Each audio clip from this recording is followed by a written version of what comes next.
नमस्कार, जोहार। चलिए जानते हैं झारखंड की ताजा खबरों को, लेकिन उससे पहले अगर आपने अभी तक इस चैनल को सब्सक्राइब नहीं किया तो सब्सक्राइब कर लें, जिससे कि आपको झारखंड की ताजा खबर रोजाना मिलती रहे।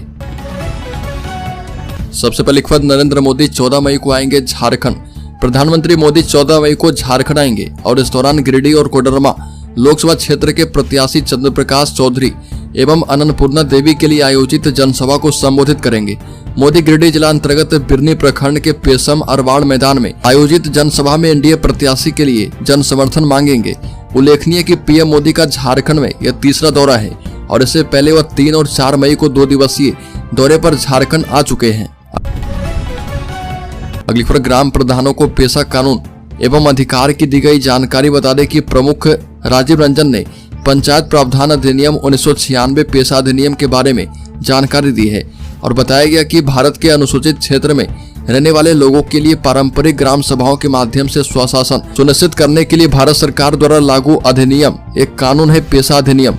इसके तहत भारत के 10 राज्य आते हैं, पर झारखंड राज्य में पूर्ण रूप से इस कानून को लागू नहीं किया गया है और झारखंड के परंपरागत सामुदायिक रीति रिवाज एवं नेतृत्वकर्ता ग्राम प्रधान परानिक जोग मांझी गुरित की जिम्मेदारी के बारे में भी कार्यशाला में जानकारी दी गई।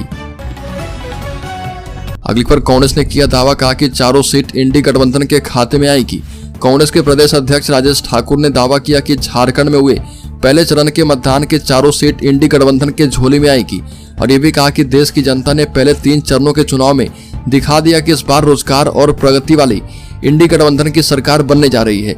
साथ ही चौथे चरण का मतदान भी गठबंधन की ओर है, क्योंकि मतदाता इस बात को समझ चुके हैं कि हमारा हर एक वोट लोकतंत्र की रक्षा के लिए गया है।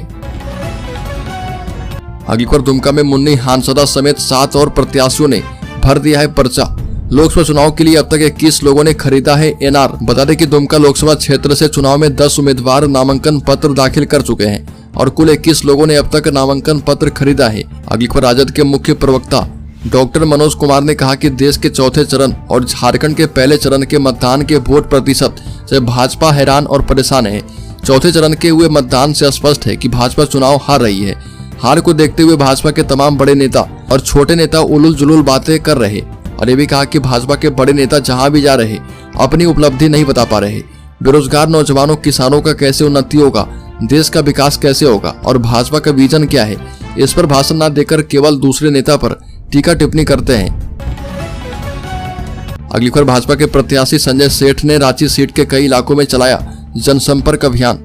आगामी लोकसभा चुनाव को लेकर सांसद संजय सेठ ने रांची के विभिन्न स्थानों पर जनसंपर्क अभियान चलाया और सांसद ने सुखदेव नगर मंडल, जोनहा, सेल्ली, राहे, धुरवा के विभिन्न क्षेत्र में लोगों से मिलकर बैठक आयोजित की एवं वोट देने की अपील की। इस अवसर पर सांसद सेठ ने अपने संबोधन में कहा कि यह चुनाव देश का चुनाव है और यह चुनाव भारत का भविष्य तय करने का चुनाव है। यह चुनाव देश को एक सशक्त नेतृत्व देने का चुनाव है। अगली बार सुरेश महतो ने कहा कि विकास आधारित राजनीति एनडीए की मजबूती का आधार है।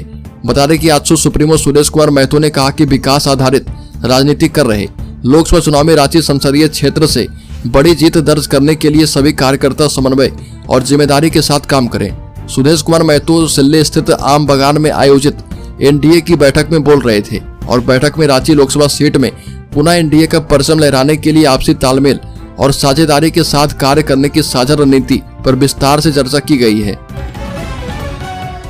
अगली पर श्रमिकों को देंगे 25 लाख तक का मुफ्त इलाज।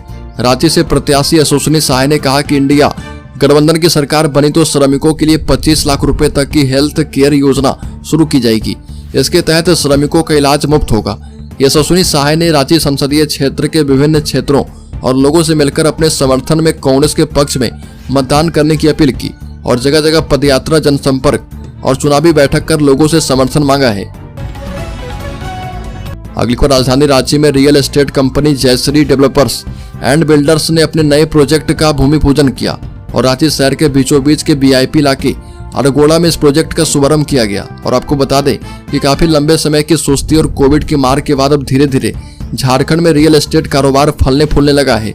रांची की प्राकृतिक सुंदरता एवं यहाँ का वातावरण इस व्यवसाय को नई जान देता है और बिहार, झारखंड सहित पूरे देश के लोग यहाँ की जलवायु और वातावरण को पसंद कर रहे और यही कारण है कि राज्य में कई बड़े बड़े रियल एस्टेट कंपनी अपने प्रोजेक्ट ला रहे।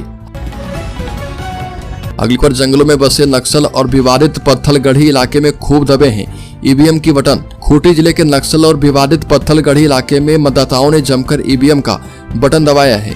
झारखंड राज्य बनने के बाद यह पहला चुनाव था जब अप्रत्याशित रूप से जंगलों में बसे गाँव के बूथों में इतनी भीड़ उमड़ पड़ी।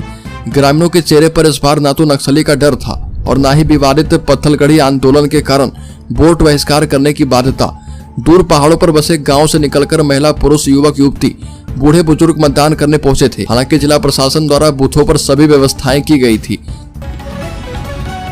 अगली खबर, झारखंड हाईकोर्ट ने की है अहम टिप्पणी। कहा कि रांची में ट्रैफिक पुलिस के कई जवान अवैध वसूली में लगे रहते हैं। झारखंड हाईकोर्ट के जस्टिस एसएन प्रसाद एवं जस्टिस एके रॉय की खंडपीठ में रांची में ऑटो से एक महिला की मौत होने मामले में दाखिल जनहित याचिका पर सुनवाई की गई और सुनवाई के दौरान कोर्ट ने मौखिक रूप से कहा कि रांची में बिना परमिट वाले ऑटो के परिचालन पर रोक लगाई जाए और उन पर उचित कार्रवाई करें। कोर्ट ने नाराजगी जताते हुए कहा कि ट्रैफिक पुलिस के कई जवान अवैध वसूली में लगे रहते हैं। वीआईपी मूवमेंट होने पर वो सक्रिय रहते हैं और बाकी मामले में असक्रिय। मामले में अगली सुनवाई 13 जून को निर्धारित की गई है और सुनवाई के दौरान कोर्ट में ट्रैफिक एसपी उपस्थित थे। अगली बार जमीन खरीदने का बना रहे प्लान तो ध्यान में रखें, यह बात चूक गए तो होगी कार्रवाई। बता दें कि रांची क्षेत्रीय विकास प्राधिकार क्षेत्र में जमीन खरीदने से पहले यह सुनिश्चित कर लें कि संबंधित भूखंड पर आरआरडीए की ओर से यूसी केस एवं लेआउट प्लान से संबंधित केस दर्ज है या नहीं। यदि जमीन खरीदने वाले इस संबंध में जानकारी लिए बिना जमीन की खरीद करेंगे तो उनके विरुद्ध झारखंड क्षेत्रीय विकास प्राधिकार अधिनियम 1981 की सुसंगत धाराओं के मुताबिक कार्रवाई की जाएगी, साथ ही इसे गैर कानूनी माना जाएगा। अगली खबर, राजधानी रांची में बच्चा चोर गिरोह का आतंक, 3 दिन में 2 मामले सामने आए। अस्पताल और रेलवे स्टेशन को कर रहे टारगेट। राजधानी रांची में बच्चों को अगवा करने वाले गिरोह सक्रिय हैं और पिछले 2 दिनों में 2 बच्चों को अगवा करने जैसी घटनाएं हो चुकी है, जिसमें एक बच्चे की चोरी रांची रेलवे स्टेशन से की गई, जबकि दूसरे मामले में 2 दिन पहले अशोकनगर स्थित चटर्जी नर्सिंग होम से एक बच्चे को अगवा करने का प्रयास किया गया। दूसरी ओर अभी चुनाव को लेकर पुलिस लगातार गश्ती कर रही है, लेकिन यह बच्चा चोर गिरोह अभी तक पुलिस की गिरफ्त से बाहर है। बता दें कि अगरतला से रांची लौटा लातेहार के गारो का रहने वाला परिवार 9 माह के बेटे शिवम की चोरी होने से सदमे में है और शिवम के पिता प्रदीप लोहरा ने बताया कि इस बात की उन लोगों ने कल्पना तक नहीं की थी कि रांची रेलवे स्टेशन से उसके बच्चे की चोरी हो जाएगी। अगली खबर, झारखंड में दूसरे चरण के इतने उम्मीदवार पर दर्ज है आपराधिक मामले, कई पर गंभीर आरोप। बता दें कि झारखंड में लोकसभा चुनाव के दूसरे चरण की 3 सीटें चतरा, कोडरमा और हजारीबाग में कुल 54 उम्मीदवार चुनाव लड़ रहे और इनमें 18 अर्थात 33% उम्मीदवार पर आपराधिक मामले दर्ज हैं। 9 उम्मीदवारों पर तो गंभीर मामले हैं और जिन उम्मीदवारों पर आपराधिक मामले दर्ज हैं उनमें 8 निर्दलीय हैं। अगली खबर, कांग्रेस के राष्ट्रीय अध्यक्ष मल्लिकार्जुन खड़गे झारखंड पहुंचे और लातेहार और हजारीबाग के बरही में चुनावी सभा को संबोधित किया। उन्होंने देश में तानाशाही शासन लागू करने की कोशिश के लिए पीएम मोदी पर निशाना साधा और बताया कि अपमान के डर से अयोध्या में रामलला के प्राण प्रतिष्ठा समारोह में शामिल नहीं हुए। अगली खबर, प्रदेश कांग्रेस का चुनावी मैनेजमेंट फेल। कांग्रेस और इंडिया गठबंधन के लिए लोकसभा चुनाव राजनीतिक जीवन मरण का प्रश्न बन गया है और झारखंड में इनके स्टार नेता पूर्व मुख्यमंत्री हेमंत सोरेन जेल में है। वहीं कांग्रेस के प्रदेश नेतृत्व चुनावी मैनेजमेंट में पूरी तरह से फेल नजर आ रहा और प्रत्याशी को उनके खुद के भरोसे छोड़ दिया गया है। अगर राष्ट्रीय नेता की चुनावी सभा को छोड़ दिया जाए तो अन्य सभी मामले में प्रदेश नेतृत्व पूरी तरह से फेल नजर आ रहा और कांग्रेस के हर प्रत्याशी अपने दम पर चुनावी अभियान को आगे खींच रहे। यहाँ तक कि प्रदेश नेतृत्व मीडिया मैनेजमेंट में पूरी तरह से फेल है और यहाँ कांग्रेस का काम झारखंड मुक्ति मोर्चा कर रही है। अगली खबर, सत्ता संभालने के सवाल पर बोली कल्पना सोरेन ने कहा कि निर्णय आलाकमान को लेना है, जो जवाबदेही मिली निभा रही हूँ। बता दें कि मुख्यमंत्री हेमंत सोरेन के जेल जाने के बाद झारखंड मुक्ति मोर्चा की कमान कल्पना सोरेन ने संभाली है और चुनावी रण में उतरी और बखूबी मोर्चा भी संभाला। कल्पना सोरेन पार्टी की स्टार प्रचारक और चेहरा बन चुकी है और बता दें कि राजनीतिक गलियारे में चर्चा है कि आने वाले समय में मुख्यमंत्री का चेहरा हो सकती है। कल्पना सोरेन से जब पूछा गया कि सत्ता संभालने के लिए तैयार हैं क्या, तो कल्पना सोरेन ने कहा कि जो जवाबदेही मिली है उसे अभी निभा रही हूं और आगे निर्णय जो है आलाकमान को करना है। अगली खबर, करार के 9 साल गुजर गए, जुलाई में भी बिजली उत्पादन संभव नहीं। रांची के पतरातू में निर्माणाधीन 4000 मेगावाट के पावर प्लांट से जुलाई से भी उत्पादन संभव नहीं है। पावर प्लांट का निर्माण एनटीपीसी कर रहा और पहले मार्च 2024 में फिर जुलाई 2024 में बिजली उत्पादन की बात कही गई थी।